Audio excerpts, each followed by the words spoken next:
जय हिंद दोस्तों, welcome back to the pre secure of Smart Eyes Foundation. आज के अगस्त 6 प्री सिक्योर में हम लोग करंट अफेयर्स से रिलेटेड इन टॉपिक्स के एमसीक्यूज को प्रीलिम्स और मेंस दोनों पर्सपेक्टिव से डिस्कस करेंगे। पहला टॉपिक है हमारा red panda. This species it was mentioned in the news. ये न्यूज में मेंशन था। अब जब ये न्यूज में मेंशन है, इतना तो सिविल सर्विसेज के सिलेबस को पढ़कर आपको अभी आइडिया लग चुका होगा कि रेड पांडा ऐसे स्पीसीज से रिलेटेड क्वेश्चंस प्रीलिम्स में आते हैं कि भाई इन स्पीसीज का किस रीजन्स में ये स्पीसीज पाए जाते हैं, इनकी हैबिट क्या होती है, डिस्ट्रीब्यूशन क्या है इनका, IUCN स्टेटस क्या है इनका, वगैरह वगैरह। और मेंस में क्या होगा, मेंस में इन स्पीसीज से रिलेटेड कभी कभी basic points related to their conservation status, related to the threats which they are facing, ये मेंस में यूज किए जाते हैं। सो इन दोनों पर्सपेक्टिव को ध्यान में रखकर हम लोग इस टॉपिक को करेंगे। देन दूसरा है, ये एक टर्म है मातृ, इसको वैन नहीं पढ़ना है, इसको पढ़ना क्या है आपने, इसको पढ़ना है वन, मातृ वन। मतलब मातृ वन। अब वन तो हमें मालूम है कि ये this is related to forest, this is related to planting trees. तो मातृ वन एक इनिशिएटिव जो कि फॉरेस्ट अर्बन सेंटर्स में, सिटीज के बीच में या आउटस्कर्ट्स पर ट्रीज प्लांट करना, एक आर्टिफिशियल फॉरेस्ट क्रिएट करना, ट्री कवर को इंक्रीज करना, इससे रिलेटेड है। इसके डिटेल्स को हम डिस्कस करेंगे प्रीलिम्स और मेंस में किस तरह से यूज कर सकते हैं उसे देखते हुए। और ये सारे प्रोनाउंसिएशन पे ध्यान रखिएगा। Do not pronounce it like van, pronounce it van. जैसे हम क्लास में क्वेश्चन करते हैं ना, यूपीएससी ने ये क्वेश्चन पूछा था, टर्म दिया था RITA। अब आप इसको रीटा पढ़ोगे कि अरे ये तो मेरे पड़ोसी का नाम था रीटा, नहीं वैसा नहीं है। या किसी और का, घर में किसी का नाम हो सकता है रीटा, वैसा नहीं है। ये है क्या एक्चुअली में, रीत। रघुकुल रीत सदा चली आई, प्राण जाए पर वचन न जाए, मतलब मोरल लॉ, राइट। तो मोरल लॉ, दिस इज रीत, और यहां पे ये वैन नहीं, वन, ठीक है। नेक्स्ट टॉपिक होगा investor education and protection fund authority. Now this thing is related to economics. ये आपके प्रीलिम्स में इकोनॉमिक्स से रिलेटेड टर्म्स में या फिर आपके GS पेपर 3 में, मेंस में आ सकता है, जहां पे इन्वेस्टर एजुकेशन को प्रेफरेंस दिया गया है कि जो हमारे इन्वेस्टर्स अपना पैसा इन्वेस्ट करते हैं, they must be educated related to market fluctuations, market से रिलेटेड बाकी चीजों में। ये investor education fund protection fund authority उसी डायरेक्शन में काम कर रही है। न्यूज में अगेन मेंशन थी, तो हम इसका डिटेल देखेंगे। देन अपना घर इनिशिएटिव। हिस्ट्री के क्लासेस में जब मैंने तुम्हें शेरशाह सूरी के बारे में बताया है, तो हमने शेरशाह सूरी के बारे में पढ़ा था ना कि शेरशाह सूरी ने हाईवेज के अराउंड में क्या बनाए, रेस्ट हाउसेस बनाए, जिसको हम लोग क्या बुलाते थे भैया, तो इसको हम लोग सराय बुलाते थे, रेस्ट हाउसेस। ऐसा ही कुछ प्राइम मिनिस्टर मोदी ने अनाउंस किया था जब ट्रक ड्राइवर्स एसोसिएशन ने पिछले साल स्ट्राइक किया, तो इस स्ट्राइक को ब्रेक करने के लिए वही अब अपना घर इनिशिएटिव के रूप में एग्जीक्यूट होने वाला है। Then market coupling. अब ये जो कपलिंग वर्ड है, ये ट्रेन से हमें कई बार हम सुनते हैं कि ट्रेन में इंजन और फिर इंजन से रिलेटेड बाकी जो बॉगीज होते हैं उनकी कपलिंग, बट यहाँ पे ये मार्केट कपलिंग है। Why this term was in news, ये टर्म किस तरह से न्यूज में था, हम इसको कैसे यूज कर सकते हैं वो, और फिर आज और कल के प्रैक्टिस क्वेश्चन। ये आपके प्री सिक्योर अगस्त 6 का एजेंडा होगा, ठीक है। So let's start it with the first topic, red panda. Question पे जाने से पहले हम द हिंदू का एक आर्टिकल देख सकते हैं। द हिंदू के आर्टिकल पब्लिश कर रहा है that after 7 years red panda कब्स born in Sikkim जू। सिक्किम जू की बात कर रहे हैं। अब जब सिक्किम जू की बात कर रहे हैं और किस स्पीसीज की बात कर रहे हैं, रेड पांडा का, तो तुम्हारे लिए ना एक क्वेश्चन यहाँ पे सबसे पहले प्रैक्टिस क्वेश्चन ये अराइज हुआ क्या कि सिक्किम का स्टेट एनिमल क्या है। हिंट आपके सामने है, थोड़ा दिमाग लगाइए, इनाम पाइए। इनाम मतलब सही आंसर का इनाम। What is the state animal of Sikkim, ये आपको आंसर करना है। आगे सेशन में मैंने बताया है, बट तुम्हें अभी आंसर करना है स्क्रीन पॉज करके। हिंट तुम सबके सामने है। चलिए अब हम रेड पांडा के बारे में पढ़ते हैं, जो कि सिक्किम जू में 7 सालों के बाद लगभग आ रहा है फिर से। क्या स्टेटमेंट दिया है, it is listed at endangered on the IUCN red list and protected under schedule 1 of the wild life protection act 1972। अब wild life protection act WPA, चाहे हम 1972 की बात करें या उसके अपडेटेड वर्जन की बात करें, उसके शेड्यूल 1 में तो ये है हाईएस्ट लेवल ऑफ प्रोटेक्शन मिलता है। साथ ही साथ IUCN के स्टेटस की भी बात करते हैं, तो yes it is mentioned in the endangered category. किस कैटेगरी में मेंशन है ये, इंडेंजर्ड कैटेगरी में है। वो यहाँ पे मैंने तुम्हारा सारा लिखकर बता ही दिया है। अच्छा, ये स्लाइड्स भी ओपन कर लिया, तो ये देख लो, इंडेंजर्ड हमने IUCN का देख ही लिया, WPA का शेड्यूल 1 है। साथ ही साथ साइट्स जो इंटरनेशनल लेवल पर इलीगल ट्रेड को बैन करने का काम करता है, ध्यान दो यहाँ पर। साइट्स जो है, साइट्स वो इलीगल ट्रेड जो भी होता है ना, इलीगल ट्रेड जिससे किसी भी वाइल्ड लाइफ स्पीसीज के एग्जिस्टेंस को थ्रेट है, उसको रोकने का काम करता है। इलीगल ट्रेड को नहीं रोकने का काम कर रहा है कि रिसर्च पर्पज से कोई ट्रेड हो रहा है उसको भी रोक दिया जाएगा, वैसा नहीं। इलीगल ट्रेड जिससे स्पीसीज के एग्जिस्टेंस को खतरा हो। तो साइट्स के भी अपेंडिक्स 1 में मेंशन है, मींस काफी high level of protection monitoring इसके लिए होती है रेड पांडा के लिए, ठीक है। दूसरा स्टेटमेंट हमारा क्या था? दूसरा स्टेटमेंट था that it is mainly found in the mountainous forest of Bhutan, China, India, Myanmar and Nepal। हाँ जी, अब सिक्किम का तुम लोकेशन देखो, इंडिया के मैप में हम सिक्किम को जानते हैं, एक छोटा सा प्रदेश बट बड़ा ब्यूटीफुल प्रदेश है, ब्यूटीफुल प्लेस है, अपनी एक हिस्टोरिक वैल्यू रखता है। तो जिस माउंटेनियस रीजन में सिक्किम है, भूटान, चाइना, इंडिया का सिक्किम और म्यांमार, नेपाल भी कुछ इसी टाइप के क्लाइमेट को शेयर करते हैं। That's why this animal is mainly found in this region. Both the statements are correct, यहाँ पे ये दोनों स्टेटमेंट करेक्ट है। ओके, अब हम रेड पांडा के बाकी डिटेल्स को चेक करते हैं। जब हम बाकी डिटेल्स को रेड पांडा का चेक करते हैं तो हम क्या मालूम करते हैं कि इसको लेसर पांडा के नाम से भी जाना जाता है। This is a herbivorous shy animal जो सॉलिटरी में या अर्बोरियल एनिमल होता है, सॉलिटरी में रहना पसंद करता है, ट्रीज पे अपना ज्यादा टाइम स्पेंड करता है, इसलिए इसको अर्बोरियल एनिमल भी बोलते हैं, हर्बीवोरस है, ठीक है। It uses it's long bushy tails for balance and to cover them in winter presumably for warmth। ये जो इसकी पूंछ देख रहे हो ना, ये लंबी सी पूंछ, इससे अपने आप को ढककर ठंडी में गर्मी भी देता है। हमें भी ठंड लगती है वहां पे, देखो नहीं ऐसे सिकोड़ लेते हैं, कुछ उसी तरह से। नाउ नेक्स्ट चीज अगर हम बात करें एनवायरमेंट के पर्सपेक्टिव से, तो इसको ना इंडिकेटर स्पीसीज भी कंसिडर किया जाता है। अब what is this indicator species, समझ लो, बहुत इंपॉर्टेंट टर्म है। इंडिकेटर स्पीसीज क्या है, यहां देखिए, यहां एक्सप्लेन कर दिया मैंने आपके लिए। इंडिकेटर स्पीसीज मतलब वैसे species which show the biotic और abiotic state of an environment.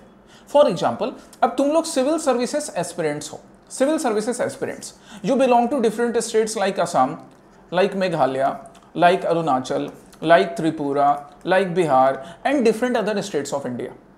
अब ये जो सिविल सर्विस एस्पिरेंट है, ये गुजरात के हैं, आसाम के हैं, नागालैंड के, मेघालय के हैं, अरुणाचल प्रदेश के हैं, तमिलनाडु के हैं, अलग अलग रीजन से बिलोंग कर रहे हैं।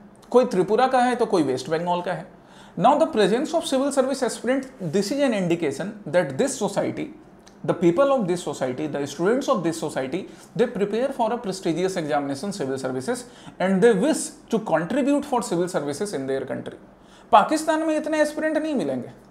सो ये एक इंडिकेटर शो कर रहा है कि सिविल सर्विस एस्पिरेंट्स कहां मिल रहे हैं भैया, इंडिया में। सो इंडिया के इंटेलेक्चुअल हेल्थ को शोकेस करने का काम करता है। समझ में आ गया इंडिकेटर स्पीसीज? ऐसे याद रखिएगा इंडिकेटर स्पीसीज। पाकिस्तान में ये indicator species civil service aspirant के नंबर बड़े कम मिलेंगे, वहां पे लोग गोला बारूद फेंकने में ज्यादा फ्यूचर तलाशते हैं। खैर, सो इंडिकेटर स्पीसीज जो किसी भी एनवायरनमेंट के ओवरऑल बायोटिक या अबायोटिक स्टेट को, हेल्थ को असेस करने का, उसके हेल्थ को रिप्रेजेंट करने का काम करें, हम उसे इंडिकेटर स्पीसीज बोलते हैं। They are also termed as bioindicator because obviously alive animals हैं। इनके डिस्ट्रीब्यूशन की बात करें तो Bhutan, China, India, Myanmar and Nepal, इन रीजन्स में इनका नॉर्मल डिस्ट्रीब्यूशन है। Why they are facing threat? तो they are facing threat obviously due to climate change. They are facing threat due to deforestation. Arboreal species है, मोस्टली टाइम अपना tree पे spend करते हैं। अब तुम ट्रीज कट करते जाओगे। आज रिसेंटली हमने देखा ना कि किस तरह से उत्तराखंड में फ्लैश फ्लड की वजह से पूरे के पूरे गांव बह गए, जान माल की क्षति हुई, कई लोगों को अपनी जान गंवानी पड़ी, कैपिटल लॉस भी हुआ। क्यों हुआ? क्योंकि हम ट्रीज कट करके वहां पे होटल्स और रिजॉर्ट बना रहे हैं। तो जब आप ट्रीज कट करोगे तो इंसान की भी जान जाएगी। कुछ इसी तरह से यहाँ पे बेचारे हमारे ये जो रेड पांडा है, they also loss their life. इनके हम थोड़े इनके हैबिट की बात करें तो ये मोस्टली नॉकटर्नल और साथ ही साथ क्रेपुस्कुलर एक्टिविटीज इनकी दिखती है। जरा ध्यान दो यहाँ पर नॉकटर्नल। अब हमें ये तो समझ में आ गया कि नॉकटर्नल है मतलब ये नाइट के टाइम में काफी एक्टिव रहते हैं, ठीक है। But also you can find them during the time of Twilight. Twilight time में भी ये एक्टिव देखे जाते हैं, दैट्स व्हाई क्रेपुस्कुलर बुलाया जाता है। एंड स्टेट एनिमल सिक्किम के हैं। ये आंसर आपको यहां मिल गया। Okay, then the next topic है मातृवन। नहीं, क्या पढ़ना है? मातृवन। अब मातृवन से रिलेटेड यहां पहले इस न्यूज़पेपर आर्टिकल का देखो।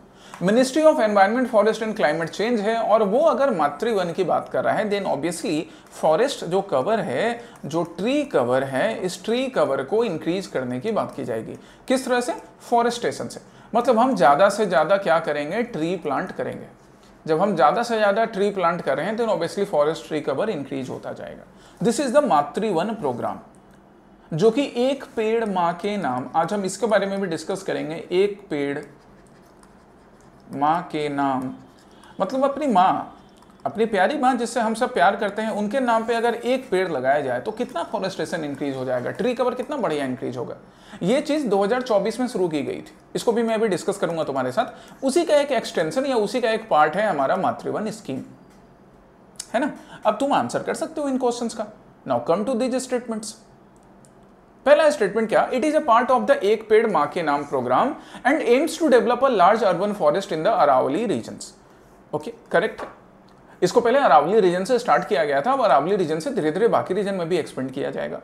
The initiatives involves multi stakeholder collaboration including community, corporate and government participation. बिल्कुल, कम्युनिटी लेवल मतलब वार्ड लेवल पर, पंचायत लेवल पर लोगों को इंक्लूड किया जाएगा। सचिव जी को बोला जाएगा, प्रधान जी को बोला जाएगा, वन राकस को बोला जाएगा, विनोद को बोला जाएगा कि भैया ट्रीज प्लांट करना है, सब लोग एक एक अपनी माँ के नाम ट्री प्लांट करेंगे।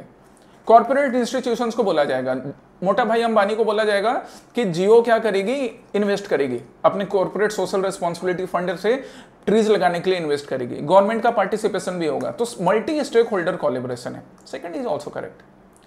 It seeks to combined ecological conservation with public well being and cultural values. जब हम एक पेड़ माँ की नाम की बात कर रहे हैं कि हम अपने माँ को डेडिकेटेड एक पेड़ लगाएंगे, तो कल्चरल वैल्यू इम्बाइब हो ही रहा है और साथ ही साथ इकोलॉजिकल कंजर्वेशन भी हो रहा है। So all the three statements are correct here. इतना आपको मातृवन के लिए याद रखना है। अब इन्हीं स्टेटमेंट्स को ना, ये जो इंफॉर्मेशन आपको मिला है, आप इसे मेंस के आंसर लिखने में भी यूज कर सकते हो।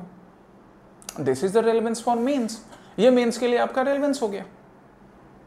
ओके, चलिए, ये डिटेल्स तो हमने देख ही लिया। अभी क्वेश्चन सॉल्व करने में आप यहाँ एक पोस्टर देख सकते हो, एक पेड़ माँ के नाम, राइट, और उसके अकॉर्डिंग बना हमारा क्या, मातृवन अरावली रेंजेस से। अब मातृवन इनिशिएटिव के हम बाकी डिटेल्स पर आए। अगर हम इसको और डिटेल में जाने तो मल्टी स्टेक होल्डर है, मतलब एनजीओ का रोल, मल्टीनेशनल कंपनीज का रोल, रेसिडेंट वेलफेयर एसोसिएशन का रोल, वार्ड मेंबर्स का रोल, गवर्नमेंट का रोल, स्कूल चिल्ड्रन का, कॉलेज चिल्ड्रन का, स्मार्ट आईएएस के स्टूडेंट्स का। अगर स्मार्ट आईएएस को हम गुरुग्राम में ले जाके खोलते हैं, अरावली रेंज वाले रीजन में, सबका रोल होगा, हर कोई इसमें पार्टिसिपेट करेगा। एग्जिस्टिंग बुशेस, जैसे मान लो ये काबुली कीकर जिसे आप बेरी वगैरह निकाल सकते हो, वैसे बुशेस को हटाकर क्या किया जाएगा, उनको रिमूव किया जाएगा और अमलतास के प्लांट किए जाएंगे। क्योंकि ये जो अमलतास का ट्री है, या सपोज चलो मैंगो का ट्री है या पीपल का ट्री है, तो ये ट्री जो है ना, इन ट्री से क्या होता है कि ये लैंड को भी अच्छा होल्ड करते हैं। They also attract the cloud, बारिश अच्छी होती है, छांव अच्छी मिलता है। दैट्स वाई ये बुशेस वाले प्लांट को हटाकर ऐसे ट्रीज प्लांट किए जाएंगे, जिससे नेचुरल ट्रेल डेवलप होगा, साइकिल ट्रैक डेवलप होगा, योगा प्लेसेस वगैरह में भी यूज किया जा सकता है। All these are the relevance of Matrivan initiative which is part of Ek Ped Maa Ke नाम कैंपेन, जो कि एक पेड़ माँ के नाम कैंपेन का पार्ट है, जिसको 2024 में इंट्रोड्यूस किया गया था। अभी तक हम 1 ईयर की बात करें तो बड़ा सक्सेसफुल रहा, लगभग 1 करोड़ ट्री प्लांट हो चुके हैं। सो मातृवन is a part of Ek Ped Maa Ke नाम कैंपेन, जिसमें अच्छा सक्सेस रेट देखा गया है। The next thing is investor education and protection fund authority, IEPFA। What is this investor education and protection fund authority?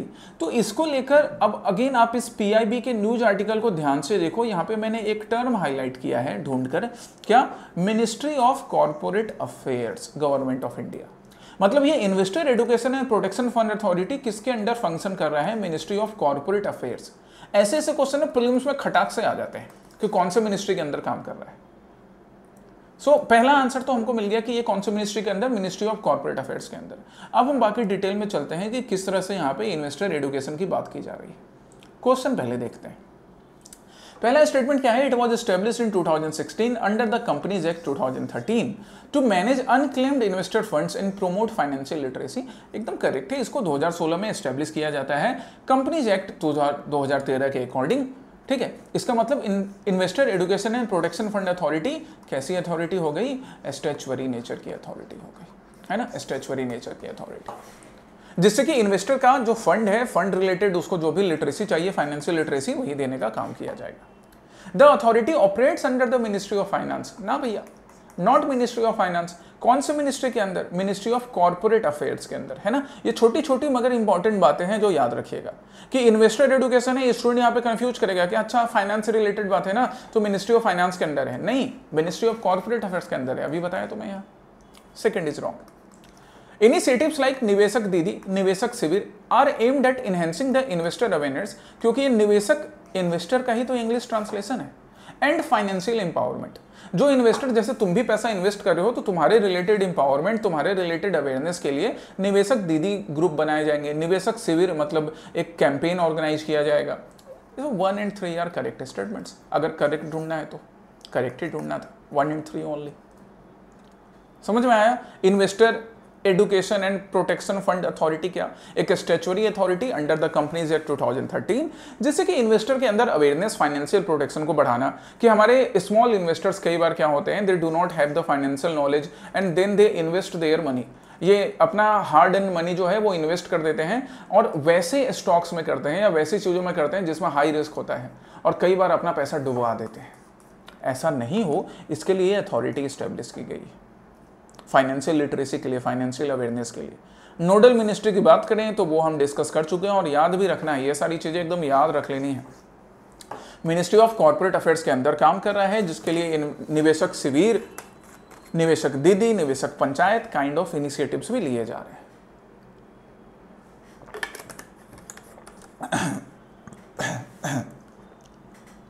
Okay, एक और इंपॉर्टेंट चीज, The IEPF Investor Education Protection Fund Initiative consists of amount that remained unclaimed for 7 years।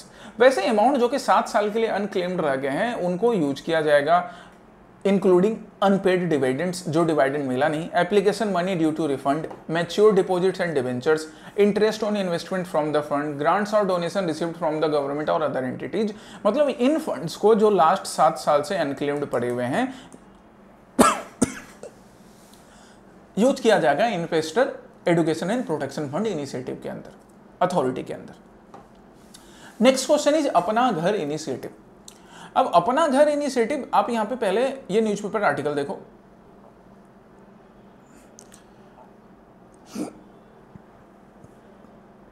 Sorry just a minute.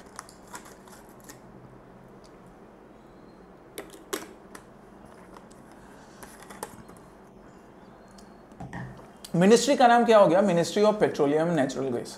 Prime minister Modi ने announce किया था, बिल्कुल। अभी किस ministry के अंदर इसको फंक्शन किया जा रहा है? Ministry of petroleum and natural gas के अंदर। इंपॉर्टेंट चीज है, याद रखेंगे। दूसरा क्या, किसके लिए है? ट्रकर्स आपको दिख रहा है, ट्रक ड्राइवर्स आपको दिखे? तो ट्रक ड्राइवर्स, इनकी जर्नी को इजी बनाने के लिए, इनका जो कम्यूटेशन है उसको इजी बनाने के लिए अपना घर में क्या होगा? डॉर्मेट्रीज होगा, रेस्टोरेंट होगा, सेल्फ कुकिंग एरिया होगा, क्लीन टॉयलेट होगा, डेडिकेटेड बाथिंग एरिया होगा, वगैरह वगैरह वगैरह। यही अपना घर इनिशिएटिव है। कभी शेरशाह सूरी ने बनवाया था, किसी सिविल सर्वेंट ने ऑनरेबल प्राइम मिनिस्टर को भी एक आइडिया दिया होगा, या ऑनरेबल प्राइम मिनिस्टर भी हिस्ट्री में इंटरेस्ट रखते हैं, उन्हें आइडिया आया, उसको थोड़ा बढ़िया से प्लान करके अपना घर इनिशिएटिव के रूप में ट्रक ड्राइवर्स के लिए लॉन्च कर दिया गया, है ना। ये होता है हिस्ट्री पढ़ने का यूज प्रेजेंट में। चलिए देखते हैं। It is implemented by ministry of housing and urban affairs. नहीं भैया, अपना घर इसका मतलब थोड़ी ministry of housing and urban affairs, ना ना ना, ये ministry of petroleum and natural gas कर रहा है, ठीक है से। दूसरा, सेकंड स्टेटमेंट क्या?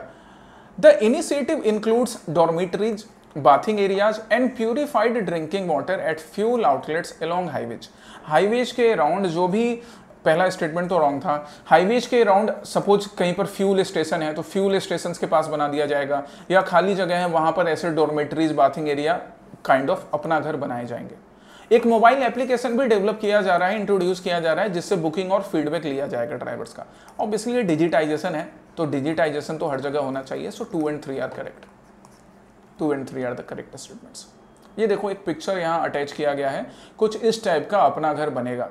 यहाँ पे एक टर्म यूज किया गया है, हौदा। हौदा मतलब नहाने की जगह, ठीक है। अभी 350 लोकेशंस में इंडिया में ये अपना घर बनाए जा रहे हैं ministry of petroleum and natural gas के अंदर, ओके, ठीक है। अब हम अपना घर इनिशिएटिव की बात करें तो क्या क्या मिलेगा? तो रहने को बेड मिलेगा, ढाबा काइंड ऑफ रेस्टोरेंट मिलेगा, सेल्फ कुकिंग एरिया भी होगा कि वहाँ पे ट्रक ड्राइवर मस्त चिकन बना के, मुक्का मार के, प्याज खाकर रोटी के साथ खा सकते हैं। टेक्निकल इंटीग्रेशन है तो हम एप्लीकेशंस डेवलप कर रहे हैं। हम यहाँ पे रिटेल फ्यूल आउटलेट्स खोल रहे हैं, ये सारी चीज़ें इस अपना घर इनिशिएटिव के अंदर कवर की जाएगी, राइट। बाकी शेरशाह सूरी के लिए और पढ़ना है तो Raj sir is always with you, आ जाइए, हिस्ट्री के क्लासेस में पढ़ेंगे। नेक्स्ट है number 5, market coupling in India's energy sector. अब कपलिंग की बात हो रही है, लेकिन ये कपलिंग कहाँ है, तो द हिंदू बोल रहा है कि ये इंडिया के एनर्जी सेक्टर में है। इंडिया के एनर्जी सेक्टर्स में कैसा है, तो मार्केट कपलिंग इन, जैसे मार्केट कपलिंग इन डीएम मतलब day ahead market segment of power exchanges में हैव लिटिल बेनिफिट, कि कुछ बेनिफिट हो सकता है। पर्पस इसका क्या था ना, इसका पर्पस था कि हमारे अलग अलग जो पावर ग्रिड्स होते हैं, तो अलग अलग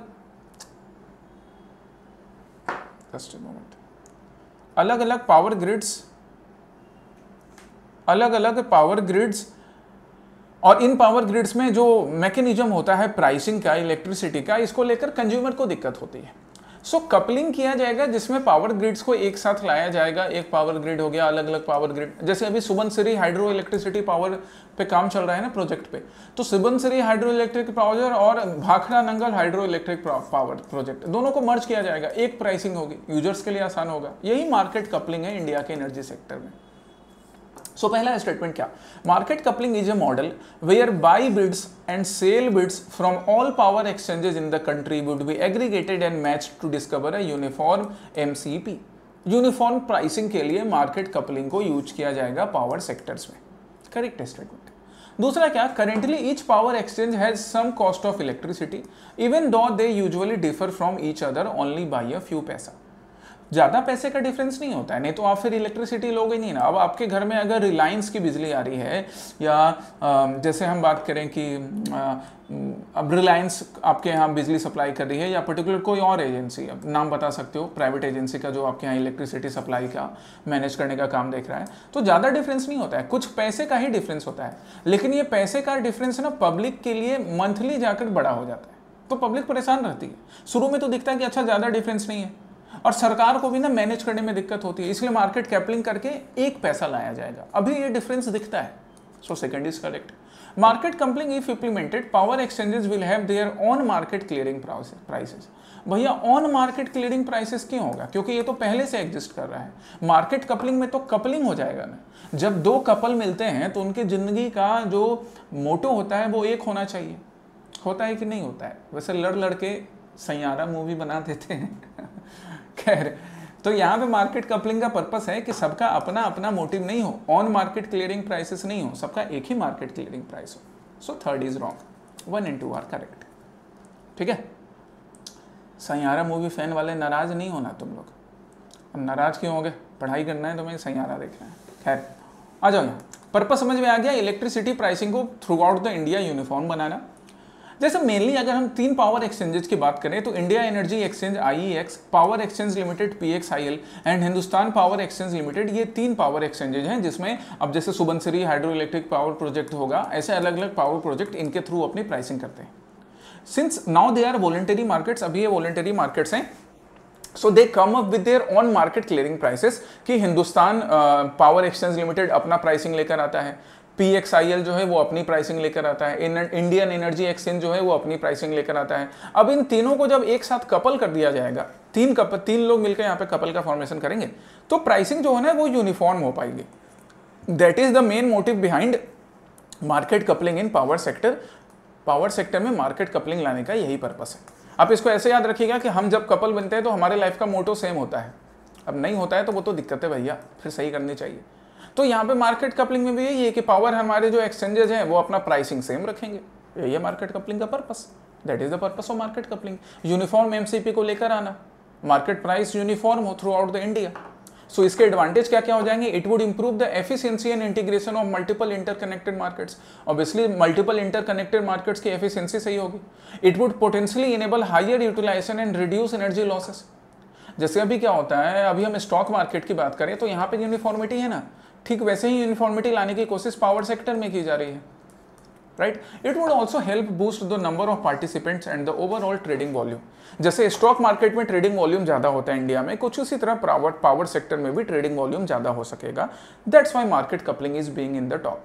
इसलिए मार्केट कपलिंग अभी टॉक में चल रहा है। अब हम कल के प्रैक्टिस क्वेश्चन पे आते हैं। तो कल जो मैंने पहला प्रैक्टिस क्वेश्चन दिया था, वो पहला प्रैक्टिस क्वेश्चन किसके ऊपर था? एक लीडर की बात कर रहे थे जिनके बारे में महात्मा गांधी क्या बोल रहे हैं? Makers of modern India. Mahatma Gandhi इनको बोल रहे हैं कि आप मेकर ऑफ मॉडर्न इंडिया है।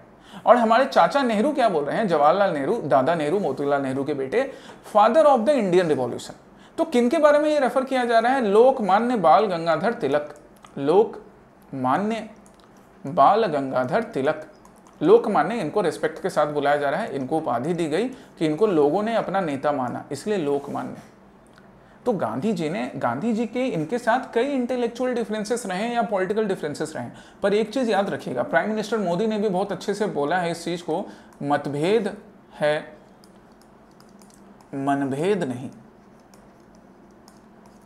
बड़ा अच्छा प्राइम मिनिस्टर मोदी ने ये स्टेटमेंट दिया, याद रखें, इन सबको आप ऐसे वगैरह में यूज कर सकते हैं। तो बाल गंगाधर तिलक और गांधी जी के बीच में डिफरेंसेस थे।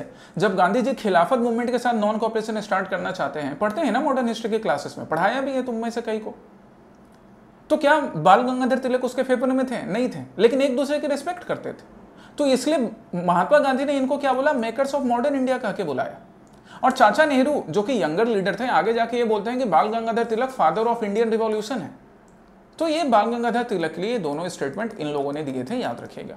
और ये चीज न्यूज में इसलिए था क्योंकि 1 अगस्त, जो कि मेरा बर्थडे है ठीक है, 1 अगस्त तिलक साहब का डेथ एनिवर्सरी भी है। Death anniversary 1 August 1920। तो 1 August 1920 is the death anniversary of Bal Gangadhar Tilak and 1 August 1920 is also the birth anniversary of Rajgaurav. मैं भी उसी टाइम से हूँ, कैप्टन अमेरिका की तरह जिंदा 1920 से। चलो खैर, सिंस अभी 1 अगस्त को कितने साल पूरे हो गए? 105 साल लगभग पूरे हो गए ना। 105th डेथ एनिवर्सरी है 2025 में। दैट्स वाई ये इंडियन एक्सप्रेस में न्यूज में था, तो ये क्वेश्चन बना। याद रखना, ये सब ना हिस्ट्री के आपके स्टैटिक पोर्शन को और शार्प करेगा। सेकंड स्टेटमेंट क्या? He is the author of the famous work Gita रहस्य।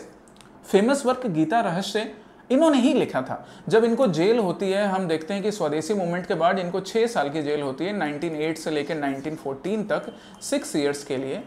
तो इस जेल स्टे के ड्यूरेशन में ही इन्होंने गीता रहस्य नाम की बुक लिखी थी। यस, सेकंड इज करेक्ट, बाल गंगाधर तिलक की जवाब करेक्ट आंसर। आपकी ड्यूटी है कि आप इन लीडर्स के बारे में भी पढ़िए। Okay, next is about African union. अब अफ्रीकन यूनियन क्या है? पहले तो थोड़ा देखो, यहाँ ब्रीफ में मैंने तुम्हारे लिए मेंशन भी किया है कि ये लगभग 55 मेंबर का एक ग्रुप है जो कि अफ्रीका में लोकेटेड है। कब स्टेब्लिश हुआ था? 2002 में। This is a successor of the organisation of African unity. पहले ये ऑर्गेनाइजेशन एग्जिस्ट करता था, अफ्रीकन यूनिटी, उसका सक्सेसर कौन बना? African union. सो पहला statement, it was officially established in 2002, correct है, successor of organization of African unity.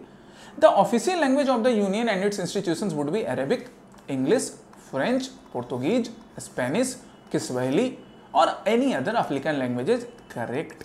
ये सारे लैंग्वेजेज अफ्रीकन यूनियन जो जब भी अपना काम करेगा अफ्रीका में डेवलपमेंट के लिए, इन देशों ने जो 55 मेंबर्स हैं इनके बीच कोऑर्डिनेशन के लिए इन लैंग्वेजेज को यूज कर सकता है। तो ये यहाँ पे अब Arabic, English, French, Portuguese, Spanish तो आपने पहले भी सुना होगा। किस्वाहिली लैंग्वेज एक अफ्रीकन लैंग्वेज है, ये भी याद रखिएगा। Both the statements are correct. और ये चीज़ याद रखने के लिए हो गया, ये प्रैक्टिस क्वेश्चन का पर्पस है। आज के लिए आपके पास फिर ये 2 प्रैक्टिस क्वेश्चन है। पहला है सरदार सरोवर डैम से related, this was mentioned in news, तो एक क्वेश्चन यहाँ से बनता है।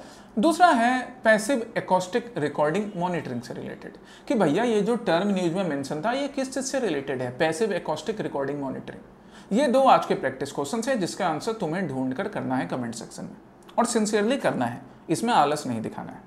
ओके, इस तरह से अपनी पढ़ाई कीजिए। कल के सेशन में फिर हम लोग नए करेंट अफेयर्स के टॉपिक्स के साथ मिलेंगे प्री सिक्योर में। So take care, study well, जय हिंद।